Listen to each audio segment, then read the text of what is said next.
Ninguém pensa no melhor, perdoar o irmão.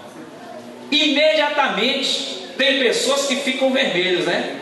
O sangue dos pés vai todo para a cabeça. E ele fica nervoso, ela fica nervosa, e a vontade que dá é revidar imediatamente. E quando não revida ali na hora, mas fica esperando uma oportunidade para revidar, e no final ele diz: ninguém, ainda fala assim, ninguém morre me devendo, um dia vai me pagar.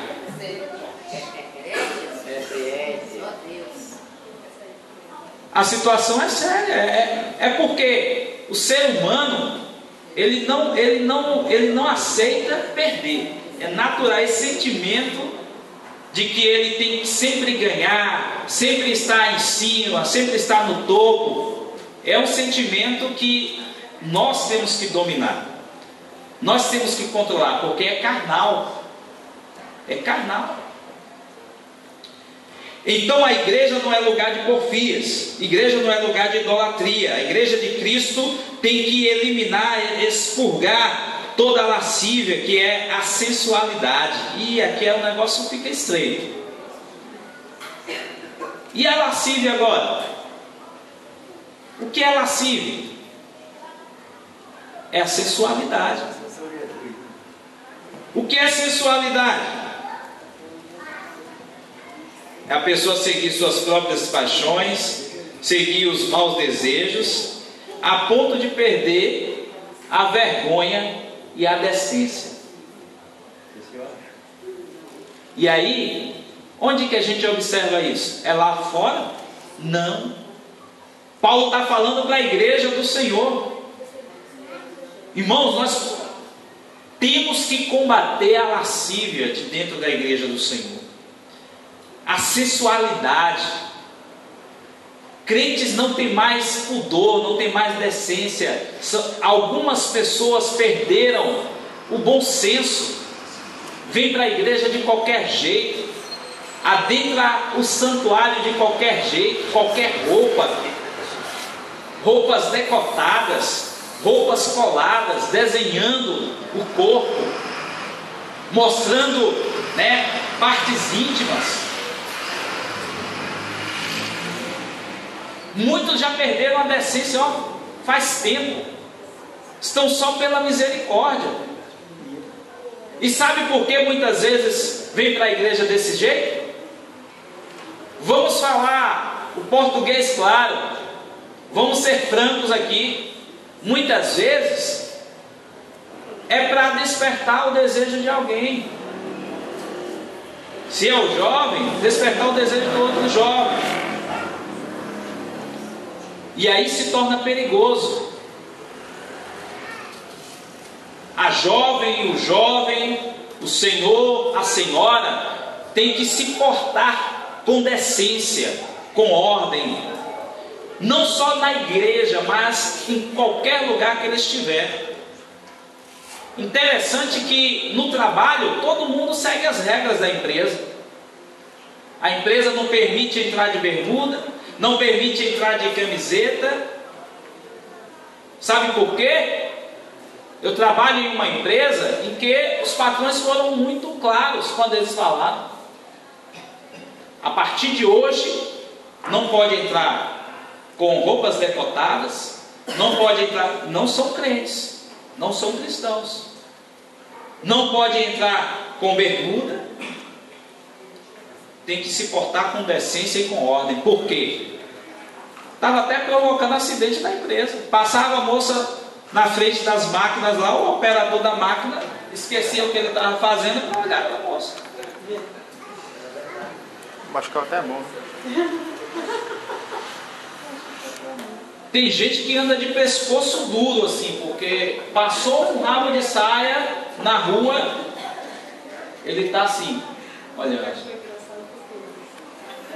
Se ele estiver dirigindo, bate carro. A situação é séria. Eu não estou falando de pessoas lá de fora, não. Estamos falando de cristãos. Pessoas que se dizem cristãos. São cristãos, mas não estão conseguindo dominar os desejos da carne. E precisa dominar. E o apóstolo Paulo continua falando, e ele é duro, ele não alivia para ninguém, falando sobre emulações. O que são emulações? Que o apóstolo Paulo fala aí no verso 8. São ressentimento, inveja amarga do sucesso dos outros. Olha só, tem pessoas que não ficam felizes com o sucesso da irmã Gedália, da irmã Nilza, do jovem Clebson. Eles ficam irados, a inveja é tão grande, ficam tão revoltados que até a língua amarga, a boca fica seca. A ambição, a inveja é tão grande, está tão dominado pela inveja, não consegue se controlar.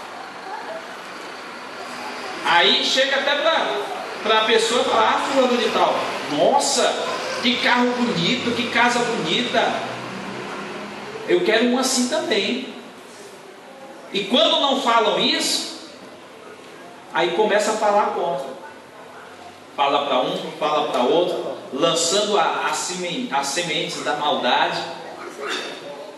Fulano de tal conseguiu como? Fulano de tal não tem dinheiro. Interessante que essas pessoas sabem a nossa vida todinha, irmãos. Conhece a nossa vida, sabe onde a gente trabalha, quanto que a gente ganha, que horas a gente sai de casa, que horas a gente vai dormir. E aí Paulo combate, chega falando, chutando na canela mesmo dos Gálatas lá, falando: olha, tira do meio de vós as emulações, esse ressentimento, essa inveja amarga pelo sucesso dos outros. Lá em Romanos, no capítulo 13, o verso 13, Paulo também vai falar sobre a mesma coisa. Agora, e as pelejas? Como que surgem essas pelejas? O que é essas pelejas? Paulo falava aqui sobre a ambição egoísta, a cobiça do poder. E as dissensões?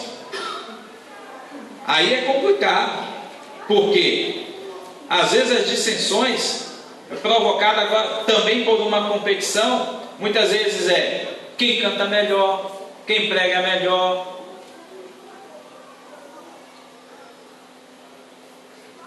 E isso, infelizmente, irmãos, existe dentro da igreja do Senhor. Não foi, talvez você já tenha passado por uma situação parecida, né? Alguém deixou de falar com você, você não sabe nem porquê, mas foi porque você pregou bem no dia. Às vezes quando você vai pregar, o que acontece? Essa pessoa se ausenta, não quer nem te ouvir pregar, não quer te ouvir cantar. E aí você fica se perguntando: ué, por que fulano de tal está assim comigo? Está sendo dominado por um desejo egoísta. Não sabendo esta pessoa que ela também pode ser tão boa quanto você. É só tirar esse sentimento maligno, esse sentimento terrível do coração. E agora Paulo fala sobre... Aí ele aborda sobre, no versículo 15, sobre as bebedices. Ele fala sobre as glutonarias, como dominar este pecado. Aí tem, infelizmente, né, já criaram, já rotularam o cristão como comilão, né? Come bastante, come muito, né? Mas nós temos que tomar cuidado para não cometermos o pecado da glutonaria.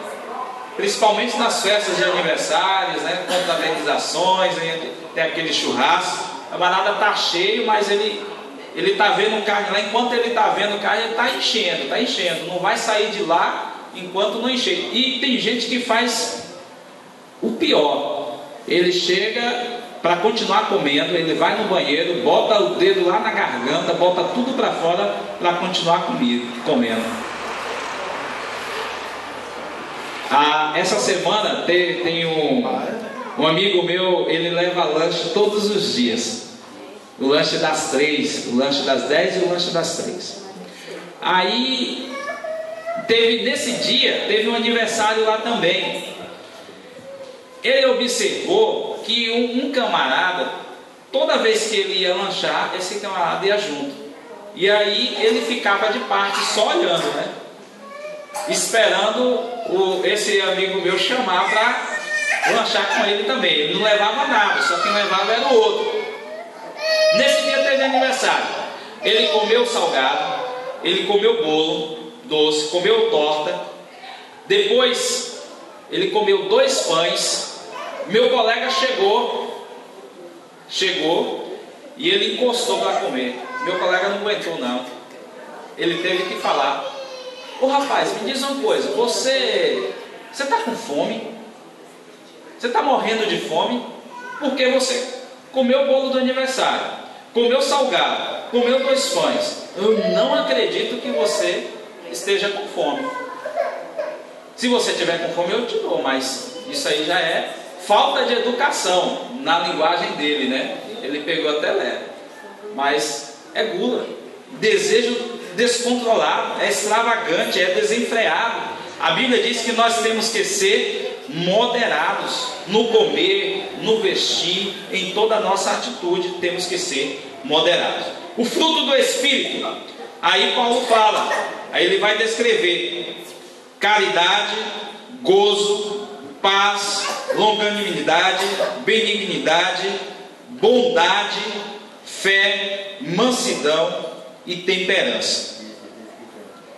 E ele encerra dizendo: olha, contra estas coisas não há lei. E os que são de Cristo já crucificaram a carne com as suas paixões e concupiscências.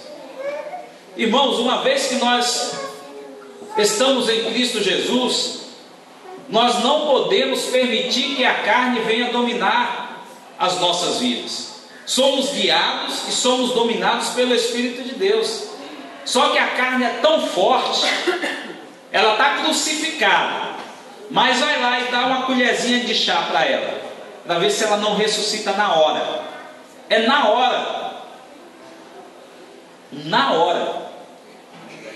Você consagrou durante a semana inteira, mortificou a carne está mortificada, mas se der lá uma brechinha, uma colherzinha de chá, só um pouquinho só, ela ressuscita, e para crucificar e para matar de novo dá trabalho. O apóstolo Paulo, ele diz: olha, devemos subjugar a nossa carne, fugir da aparência do mal.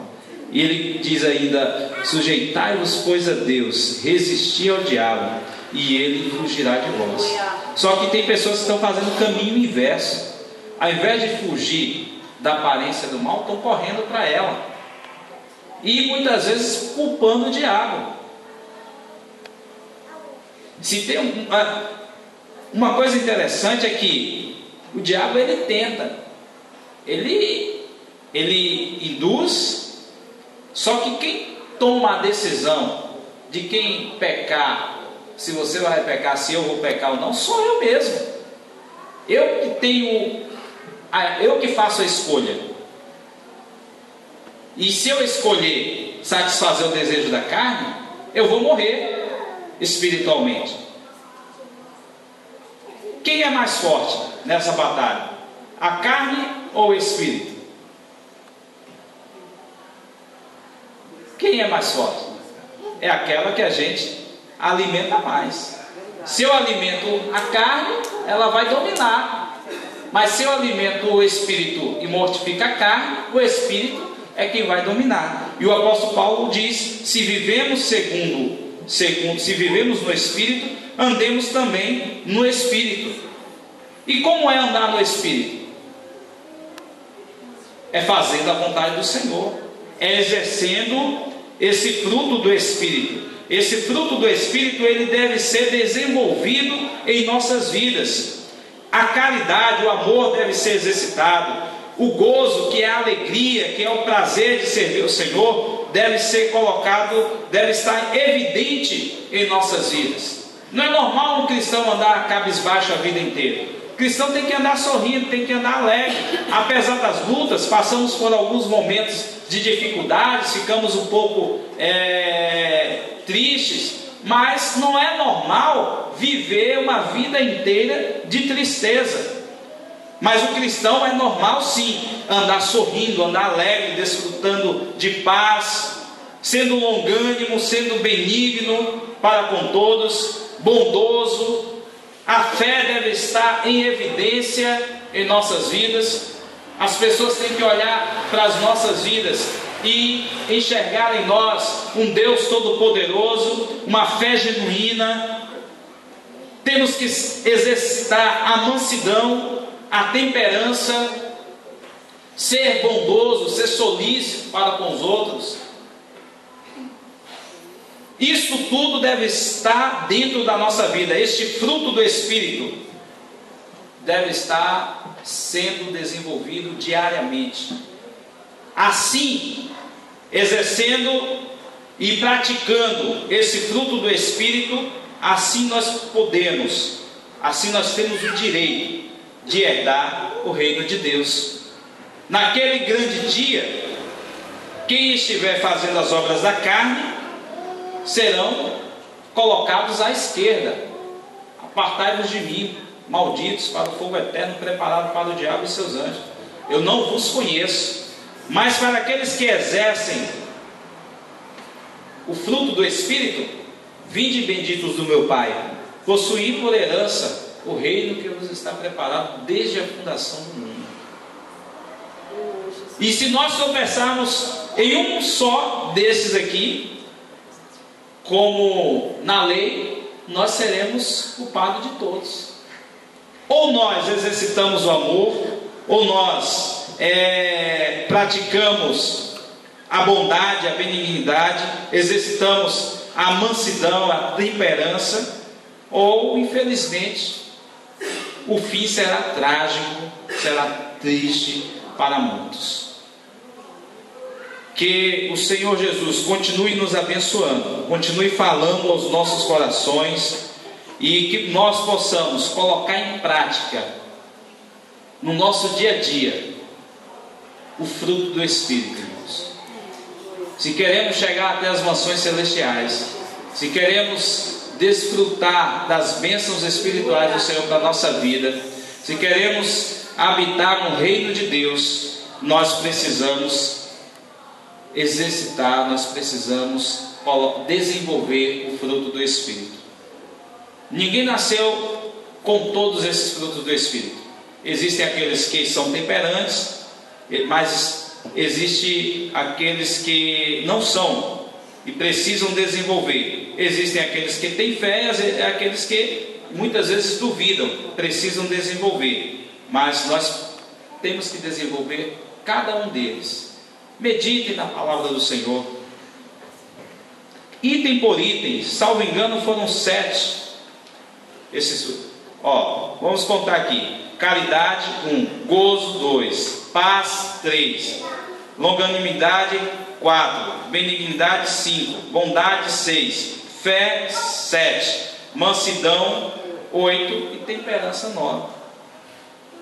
Vamos colocar em prática essas 9 virtudes aqui e vamos experimentar de uma vida nova, uma vida abundante. Teremos com Deus uma experiência que ficará marcada para toda a nossa vida. Desfrutaremos de um grande, de um verdadeiro avivamento, se colocarmos em prática estas virtudes. Eu sei que, assim como eu, tenho dificuldades em algumas aqui, mas eu sei, você sabe, qual dessas virtudes você precisa desenvolver mais. Mas é preciso estarmos atentos a isso, para colocarmos em prática, dia a dia. Muitas vezes quando somos colocados à prova, aí sim, é que nós precisamos provar se realmente estamos exercendo esse fruto do Espírito ou não. Quando somos perseguidos, precisamos provar que somos temperantes. Quando somos caluniados, ou às vezes até provocados por alguém, precisamos exercitar a mansidão. Quando somos provados por alguma circunstância da vida, a enfermidade, seja o mal que for, precisamos exercer a fé. E a bondade para com o próximo, para com o companheiro. Isso deve estar evidente em toda a nossa vida. Se fizermos assim, com certeza, quando o Senhor vier, estaremos preparados, prontos para habitarmos com Ele para todo sempre. Amém? Que Deus em Cristo nos abençoe. Cadê o evangelista Rony Bom?